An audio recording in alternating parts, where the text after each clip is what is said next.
Summer of self-improvement. Last time I showed you a list. Here it is.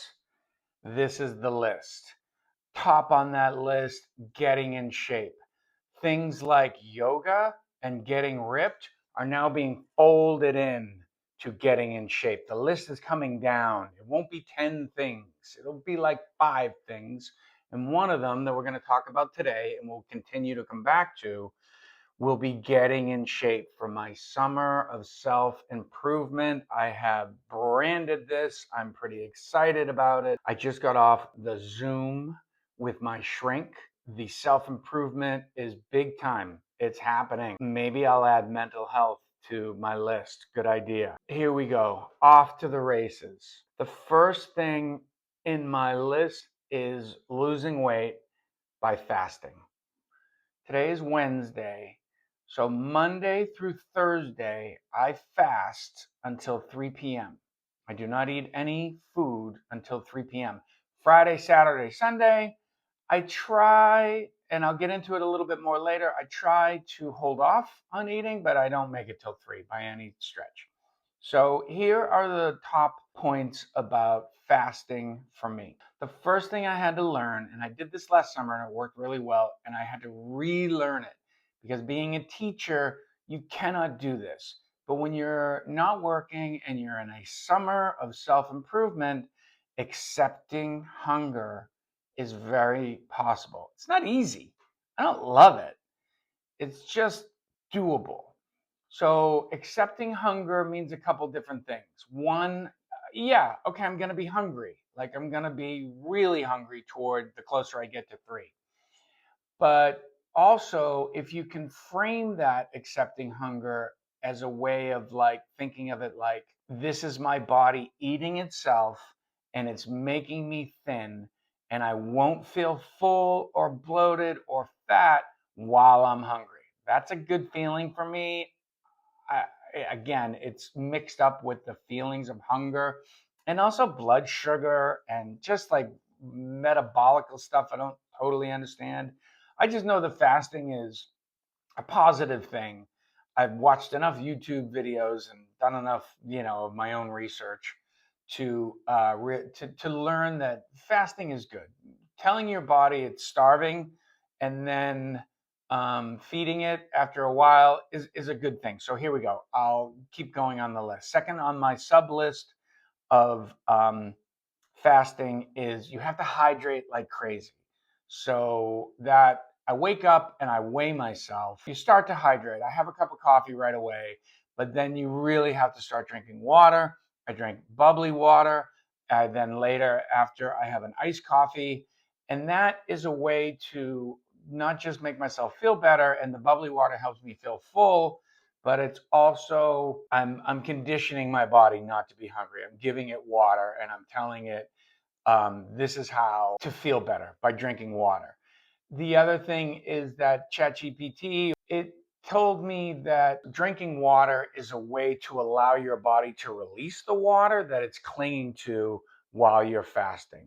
Okay, next thing on the list, how do I fast? Stay busy. I have got to have a busy schedule or it is not going to work. I may wake up, like when I was teaching, I'd have to wake up around 7. I can sleep till about 9 now, but I may lie in bed and scroll for a little while. By 10 a.m., I'm done scrolling. I've had my coffee and I'm going to stretch. So that's going to fall under the workout section. So I'll go to that next. But I'll just say that throughout the morning, from 9 when I wake up to 3 when I can eat, I've got my day full. In fact, I'll put here, this is what just, and this isn't a strict schedule. This is just an array of ideas of things that I could be doing until 3. And you can see at 3 o'clock, it just says food. So all bets are off after that. I'll work out after 3. I'll go for a walk or go play pickleball or something. These are just like a list of things that'll keep me busy until 3. So next one is working out on an empty stomach. Working out is so important as part of fasting. It's not only like super healthy for you, you're getting like a multiplier.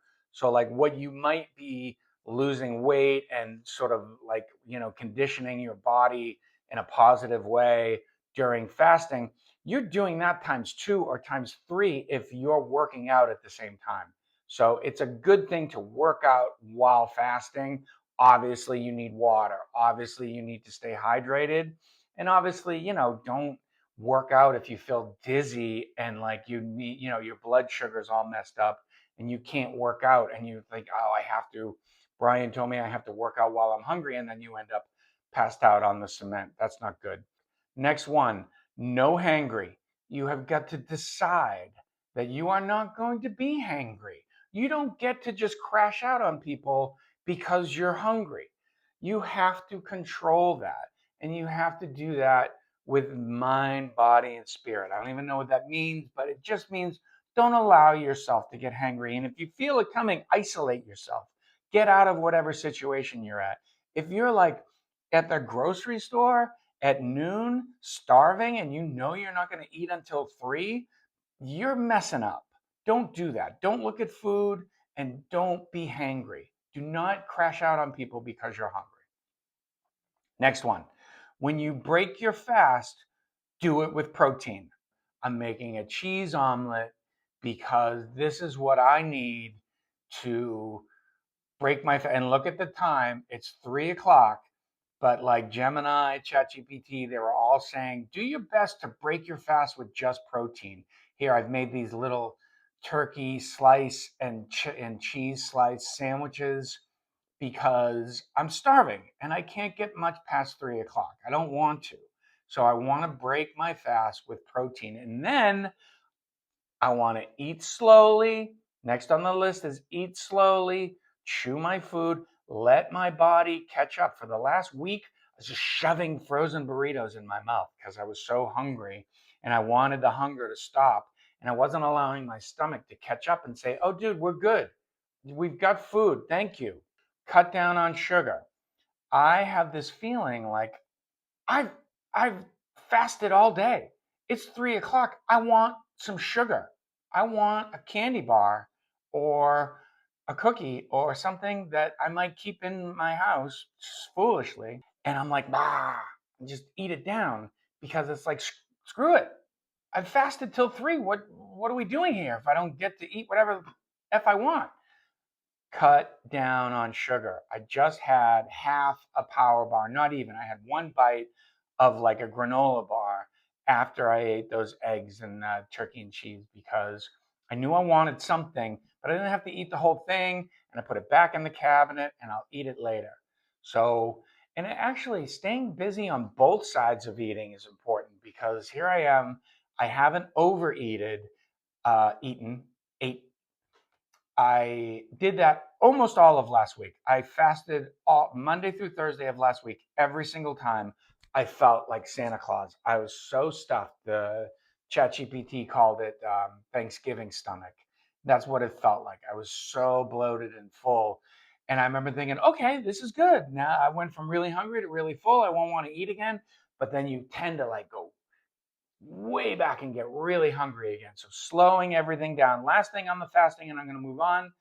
The kitchen closes at blank. I'm going to say 8 p.m. because when you do fast, you get hungry before bed. It's all of it's gone again. And you're like, I'm starving. And last week I was having like big bowls of Cheerios thinking, oh, it's fiber. It's good. It's not good. You have to close the kitchen 8 p.m. Something like that. Pick your time. Pick when you feel like you can do it best.